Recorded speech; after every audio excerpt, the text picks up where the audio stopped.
Yair Rodriguez and Alexander Volkanovski has not been set, but it does sound like it is in the works for UFC 290. I believe that's International Fight Week, most likely to be the co-main event of the UFC pay-per-view, behind only one fight. Stipe Miocic and John Bones Jones. Neither fight has been scheduled or set or officially signed as a UFC fight, but they have sent contracts out to Alexander Volkanovski. They sent the contract to Yair Rodriguez, and the UFC and us are just waiting for both of them to sign those contracts so they can fight at UFC 290.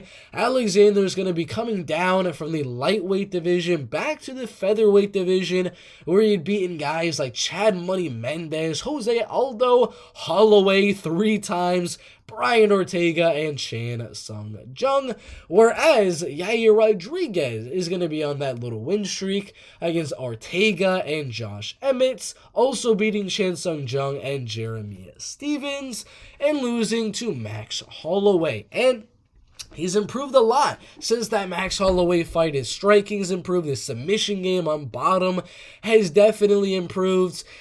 But is it going to be enough for an Alexander Volkanovski fight? Probably not. Probably not. Alexander Volkanovski is probably the better striker here. He's got the leg kicks. He's got the pressure. He's got the power in his hands. And he was able to outstrike Max Holloway. Max Holloway was able to kind of outstrike Yair Rodriguez. Not to mention the newfound rugby wrestler that we all know that Alexander Volkanovski is. He's going to mix in those takedowns here and there as well on Yair Rodriguez. And I do believe we will see a very dominant Alexander Volkanovski 49-46 or a 50-45 again, like he did against Max Holloway. Unanimous decision. There is a chance indeed that Alexander could go out there and finish Yair Rodriguez, but I don't think so. Alexander, I think, is going to win by a decision. The last time he got the finish was Chan Sung Jung, and that was just like a merciful standing TKO type of KO. Yair, I think he's too elusive to get caught by something big from Volkanovski, so I see this one going all the way. What do y'all think about this one happening at UFC 290, potentially at UFC 290 on International Fight Week? Who do you guys have winning and why? And do they get the KO, TKO, or submission? Or does the fight go all the way? Put your thoughts down below. Henry Cejudo versus Merab Dvalishvili in the Bantamweight division. Now, you might have been hearing some smack talk online between Henry Cejudo, Merab Dvalishvili, and Aljamain Sterling. They're all kind of talking back and forth to each other. But recently, Henry Cejudo did say that his upcoming fight with Aljamain Sterling that just recently got announced for UFC 288 as the main event in New Jersey with Oliveira, Beneil Dariush, Bryce Mitchell, and so many other good fights on the card. He did say that this fight with Aljamain Sterling was going to be much, much harder than a fight with Merab Dvalishvili, the number 2 bantamweight in the world. He said Merab Dvalishvili is easy money compared to Aljamain Sterling, who is going to be fighting at UFC 288. My thoughts are, no, it's not going to be easy money at all to fight a guy like Merab Dvalishvili. The pressure, the constant pace, the coming forward, the just freaking cardio of the machine. Merab Dvalishvili is insane, and nothing about that sounds easy in my opinion. But do I believe Henry Cejudo would have an easier time fighting Merab Dvalishvili compared to Aljamain Sterling? Probably, given that Merab isn't as good of a striker as Aljamain Sterling, isn't as good of a submission guy as Aljamain Sterling, and the fact that Cejudo already has as good of wrestling as he does, I mean, he kind of just takes out the biggest weapon of Merab Dvalishvili in his wrestling. So I would personally go Henry Cejudo to beat Merab Dvalishvili by a unanimous decision. I have him slightly beating Aljamain Sterling in a very, very close decision, but I do agree, not that it's going to be easy money for Henry Cejudo, but that it'd be an easier fight for Henry Cejudo fighting Merab Dvalishvili, who's just been on an absolute tear, beating Jose Aldo by unanimous decision, Petr Yan, Cody Stamann, John Dodson, Gustavo Lopez, and Casey Kenny, while also TKOing Marlon Moraes. I think he'd also go out there and put on a good fight with Henry Cejudo, but I don't think he'd win. It's not a very good stylistic matchup for Merab Dvalishvili. But what do y'all think? Who would win? Merab Dvalishvili, the Machine, or Henry, the Messenger Cejudo? Put your thoughts down below. Stipe Miocic and Jon Jones in the UFC's heavyweight division. Now, I saw an article a day or two ago that my guy Dana White was saying about Jon Jones that he would not be shocked if Jon Jones just up and retires after the Stipe Miocic fight. He said he was not going to be surprised if he's just done with MMA after potentially beating Stipe Miocic or losing to Stipe Miocic at UFC 290 on International Fight Week. Personally, I wouldn't be shocked if he loses, that he retires. If he loses against Stipe Miocic, I'd probably say Jon Jones is going to retire from mixed martial arts, especially if he gets KO'd, TKO'd, finished, whatever the case may be. But if he beats Stipe Miocic, I don't think he retires. I do not think that he's just going to up and retire after waiting, 3 years? 2.5 years to build up his body to a heavyweight frame and move up to the heavyweight division, fight Ciryl Gane, and fight Stipe, and then just retire. I don't think he's going to do that. I highly doubt he just retires after all of that work to move up a weight class and then fight the GOAT of that weight class. Now that you're a champion of both the light heavyweight and the heavyweight division. All of that work just to retire after 2 fights in the division? I don't think so. I personally don't think so. Now, do I think Stipe retires? Yeah. I think either way, win or lose, if Stipe beats Jon Jones, I think he's done. If Stipe loses to Jon Jones, I think he's done. But the other way can't be said. Only if Jones loses do I think he'll retire. If he wins, there's a fly in here. If he wins, I think he keeps fighting. You look at the rest of the UFC heavyweight division, I think he wants to conquer it a little bit. I think he wants to get to that solid 30 wins and 1 loss, I guess you can call it. I think he wants to get to the 30 losses or 30 wins and 1 loss mark in this heavyweight division. He's still got guys like after this. He'll be in the number 1 and number 2 guy in the heavyweight division. I think he'd want to fight a few of the up and comers like Sergey Pavlovich, Tom Aspinall, and then retire. If either of those guys wins, like the next time Jon Jones loses, that's all I really gotta say. The next time Jon Jones has a loss in his MMA career, that's when he retires. Whether it's against Stipe, against Sergey Pavlovich, Tom Aspinall, I don't know, someone crazy like Jailton Almeida.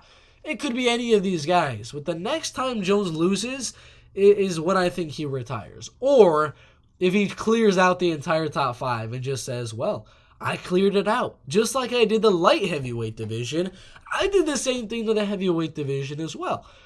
And I kind of think he could be able to do so. There's a very good shot. Now, there's always a chance. I mean, I could be wrong and he could retire right after this Stipe Miocic fight.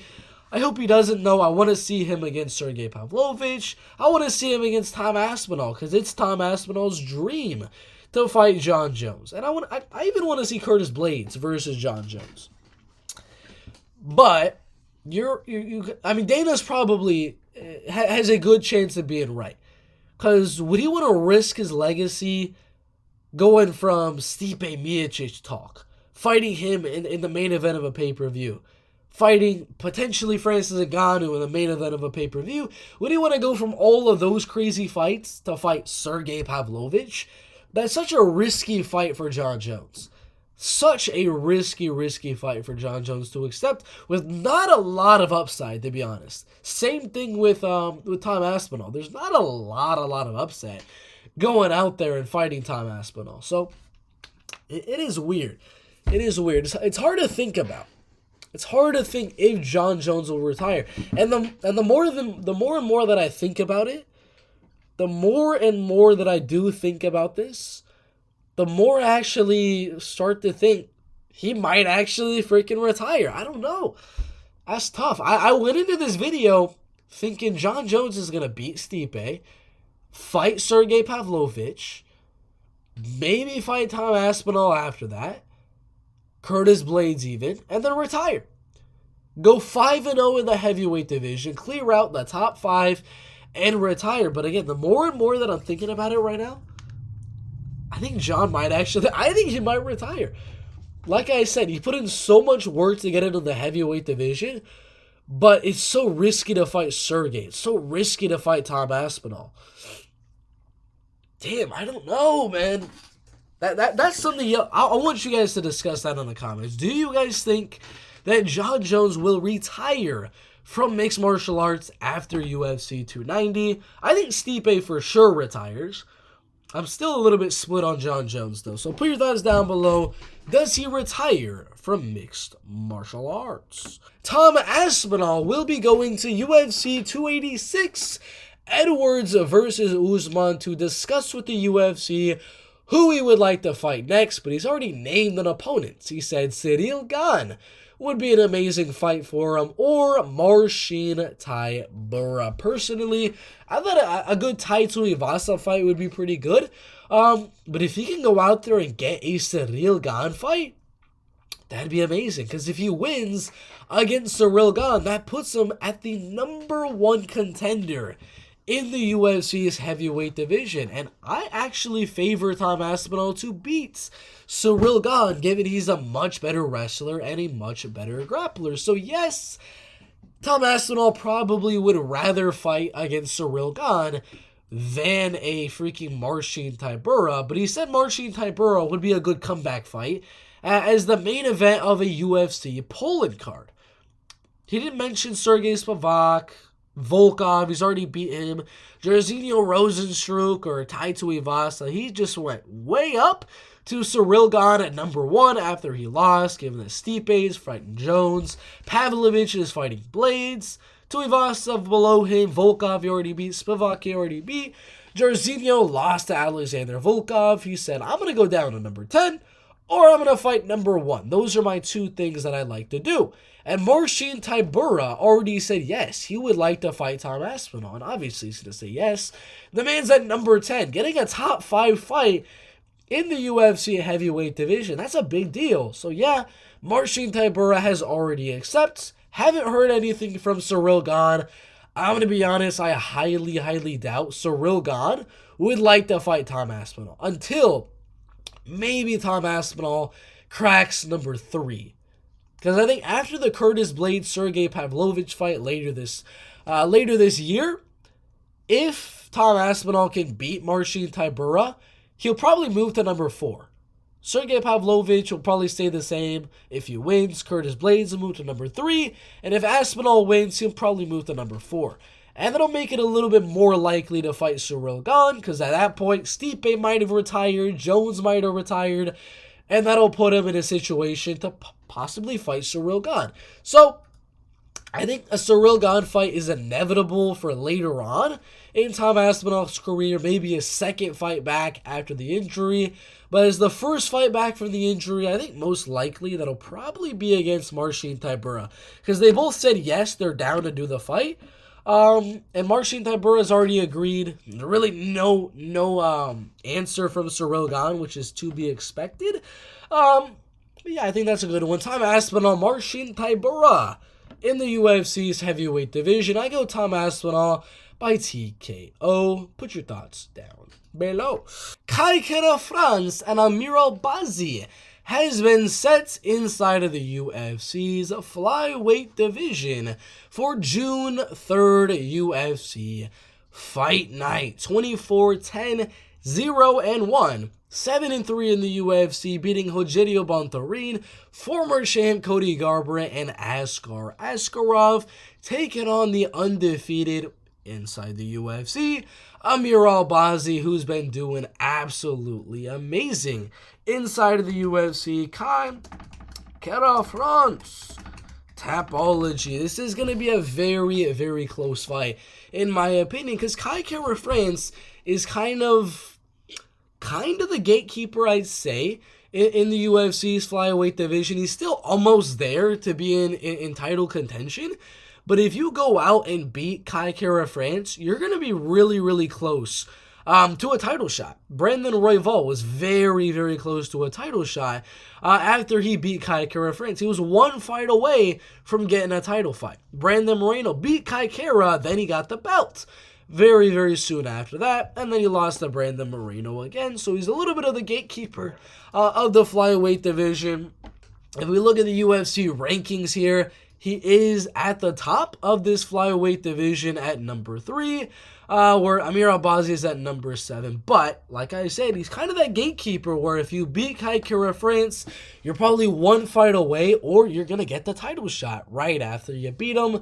Alexandre Pantoja going to be fighting Brandon Moreno. If Amir Albazi is able to beat Kai Kara France, that puts him right next in line for the winner of Alexandre Pantoja and Brandon Moreno. So I think that's probably what's going to happen. If Kai Kara France loses, Amir Albazi is probably going to get a title shot. And 58% are going Albazi, 42% are going Kai Kara France, in what is going to be a very, very close fight. Personally, I would like to see Amir Albazi win, get some new fresh blood at the top of the flyweight division, but I do have Kai Kara France winning 2 out of 3 of these rounds, outstriking Amir Albazi on the feet, defending most of the takedowns for 2 out of the 3 rounds, and winning this fight by a unanimous decision. Yeah, he'll probably get taken out a few times, but I don't think Amir Albazi is going to control him and hold him on the ground. And Kai is just a lot better of a striker, in my opinion, than Amir Albazi. Should be a close one again. I do want Albazi to win and get some new blood there, but most likely I say it goes all the way. I got Kai Kara France, the underdog, by a decision. Jan Blachowicz and Nikita Krylov in the light heavyweight division. Nikita coming off that very good win recently inside the UFC over Ryan Spann. Before that, he had another solid win on Alexander Gustafsson. He did lose to Paul Craig. He's very up and down in the UFC, but if he's losing, they are 2 ranked opponents. I don't even remember the last time Nikita Krylov has lost to a bad opponent or anything like that. He has lost to Jan Blachowicz in the past. He didn't get finished. He lost by a unanimous decision, but that was a very, very long time ago. Jan is coming off the draw, I guess you can say, to Magomed Ankalaev. And now, a fight with Nikita Krylov does actually make some sense. In the UFC's light heavyweight division, Ryan Spann moving to number 10 in the light heavyweight rankings. Krylov just kind of stayed exactly where he was. Personally, I thought they should at least move him above Anthony Smith on the UFC rankings, but that's just me. Jan has already fought Alexander Rakic. He's already fought Magomed Ankalaev. He's not going to fight Yair. Not going to fight Anthony Smith. Maybe versus Johnny Walker if he's able to beat Volkanovski. I believe that's who's fighting. But Nikita Krylov versus Jan Blachowicz makes a lot of sense, in my opinion, for the next fight for both of them. Number 3 versus number 6. 5-round main event of a UFC fight night. I'm in for it. Sounds like a good fight, in my opinion. So, I am going to go for it to happen. What do y'all think? Jan Blachowicz or Nikita Krylov, who wins in a potential rematch in the light heavyweight division? I'll go Nikita Krylov very, very slightly. And what is going to be a very close fight, but put your thoughts down below. Merab Dvalishvili is now the number 1 UFC bantamweight fighter in the world. Contender in the world, moving from number 3 to number 1, hip-hopping over Petr Yan and Sugar Sean O'Malley. Marlon Chito Vera also went over Petr Yan, going from number 4 to number 3. No movement from number 5 to number 8, but for some reason, I don't really know why, Ricky Simon replaces Pedro Munoz from number 10 to number 9 in the Bantamweight division. And then we got Jonathan Martinez making his top 15 debut inside of the UFC, replacing Said Nurmagomedov after winning the 29-28 unanimous decision earlier this week. What do you think about these bantamweight ranking updates? Do you think Merab Dvalishvili deserves the number 1 spot? Marlon Vera deserves to go above Petr Yan? Put your thoughts down below. And what happens if Corey Sandhagen beats Marlon Vera, given that he's already lost to Petr Yan? But if he beats a guy ranked higher than Petr Yan, does that make Corey Sandhagen higher than Petr? I don't know. Put your thoughts down below for the bantamweight ranking updates. Bruno Silva takes Tyson Nam's place at number 15 in the UFC's Flyweight division rankings after submitting the former number 15 flyweight in the world, Tyson Nam, in round number 1, showing he's got crazy power in his hands and good jiu-jitsu to mix it on the ground as well. He's recently trained with Demetrius Johnson as well as Henry Cejudo. This dude is looking very, very good. A front kick to the chin and then a rear naked. Absolutely crazy stuff from Bruno Silva. Who should he fight next now that he is inside of the top 15? Tom Aspinall is now a top 5 UFC heavyweight fighter, moving from number 6 to number 5. Flipping over Ty Bam Bam Tuivasa in the UFC's heavyweight division. Stipe Miocic going down 1 from tied. I don't know why they do ties on the UFC rankings, but he was tied at number 1. Now he is the number 2 contender. You see Tom Aspinall moved up 1.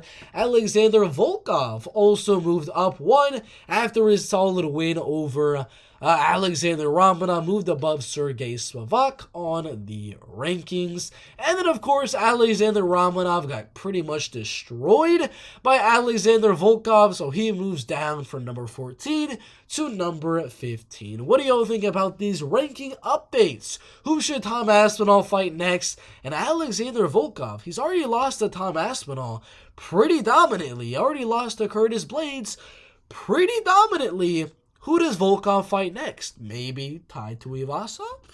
Could be a good fight. Put your thoughts down below for the UFC heavyweight ranking updates. Alexander Volkov. Really? I'd like to possibly revenge somebody that I have lost to. Maybe, for instance, my rematch with Gane would be interesting. Alexander Volkov had a very solid win this weekend over a very solid, almost undefeated guy in Alexander Romanov. Ended up knocking him out easily in round numero 1. And before that, was able to knock out Jairzinho Rozenstruik as well in round number 1. Beat Maercin Tybura, Alistair Overeem, Walt Harris, and has only lost to number 5 Tom Aspinall and Ciryl Gane. Now he is calling for that Ciryl Gane rematch. He wants to do it again, given that he's on this good win streak. 2 first-round KO wins in a row. He's been improving his wrestling and grappling defense. His striking is getting a lot better. I'd like to see the rematch. It would be a good fight, in my opinion. What do y'all think? Should they make the rematch between Ciryl Gane and Alexander Volkov, and who would win between the two? I got Ciryl Gane with another decision, but put your thoughts down below.